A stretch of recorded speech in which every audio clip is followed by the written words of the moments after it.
Young Africans Sports Club imefikia makubaliano ya kumtoa kwa mkopo kiungo Celestine Okwa aka Dudu Washawasha kwenda klabu ya JS Kabylie ya Algeria.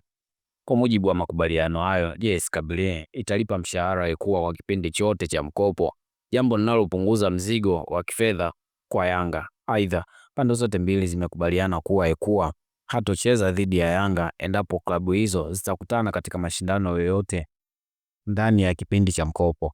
Inaelezwa kuwa mwanzoni haikuwa rahisi kwa Okwa kukubali kutolewa kwa mkopo, lakini baada ya majadiliano ya kina kati ya pande husika, hatimaye leo amekubali kujiunga na JS Kabylie kwa masharti hayo maalum. Uamuzi huu wa Yanga umeibua mjadala mkubwa miongoni mwa mashabiki na wadau wa soka, wengi wakijiuliza kuwa iwapo viongozi wa klabu wamefanya uamuzi sahihi kwa kumtoa kwa mkopo kiungo huyo ambaye mashabiki wa Yanga walikuwa wakimuita kwa jina la utani Dudu Washawasha.